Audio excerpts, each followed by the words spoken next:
नाज़रीन, ठटे में हारी सदर विलारी जे पुलिस जे जुड़तू मुक़ाबले में क़त्ल ख़िलाफ़ सिविल सोसाइटी जे सर ते सवें औरतूं रोडनि ते निकिरी आहियूं। मकली खां ठटे ताईं 5 किलोमीटर पैदल मार्च कयो वियो। तफ़सील लाइ पेश आहे रशीद जाखरो जी रिपोर्ट।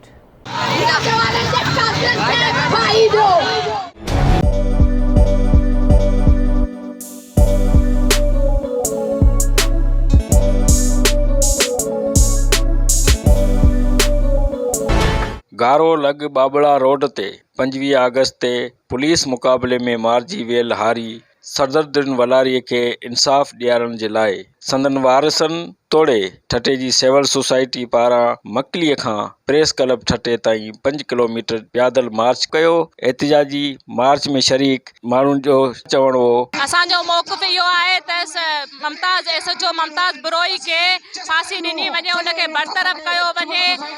सदर वलारी जे खून खे जेको लोड़ो पियो वञे उनखे इंसाफ़ ॾिनो वञे, उनजी ज़ाल दादली खे इंसाफ़ ॾिनो वञे, उनजे ॿारनि खे यतीम करे छॾियो आहे। ठटे जे इंतिज़ामिया सुती पई आहे, पुलिस जी गुंडागर्दी बंदि कई वञे।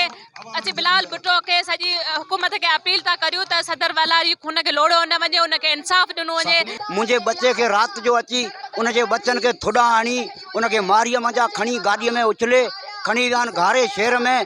पोइ रवाशी माण्हू जिन ॾिठो पिया आहे डप खां न पिया वञी सघनि ऐं हुनखे फाहो विझी पोइ देवियुनि जे विच में गाॾियुनि खे डोड़ाए पोइ मुंहिंजे पुट खे दर बदर करे मारियो आहे। पोइ हुनजे छातीअ ते लत रखी पोइ हुन नारा हयान जे पुलिस ये दहशत गर्दी असीं मला इन सिंध धरतीअ जा असीं मालिक, ये मांगर मछा असां मारिया, ये समूंड असां ॾिना इनामनि में जिन जो का बि न आहे।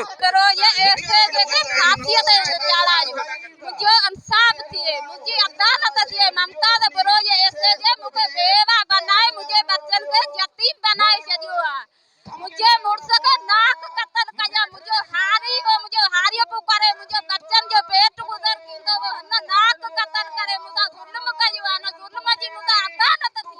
बरोई जेको आहे सो सदर वलारी खे के तरीक़े सां क़त्ल कयो आहे, बेदर्दी सां क़त्ल कयो आहे। त असां सभु हिते माण्हू गॾु ई इन करे चाहियूं ताकी असां उनजे कातिलनि खे सज़ा ॾियारे सघूं ऐं अहिड़े बेगुनाह कत्लनि खां अॻियां सिंध जे माण्हुनि खे बचाए सघूं। सदर वलारी के अगवा करे वो खणी विया, पोइ ॿिए ॾींहं ते हिननि जेको सो उनखे क़त्ल करे ऐं कूड़ो मुक़ाबिलो जाली मुक़ाबिलो सॾाए जेको सो हिननि पंहिंजा पटे भाई पुलिस वारनि खे बि शहीद कयो ऐं उनखे मारे पोइ उनजे लाश जी वलारी जे सदरुद्दीन वलारी जे लाश जी तज़लील कई। सॼे घारे शहर में उन लाश खे खणी घुमायो जहिड़ी करे पत्थर जे दौर में असीं विया हुजूं ऐं हुन लाश जे मथां लतूं हणियूं हुयूं।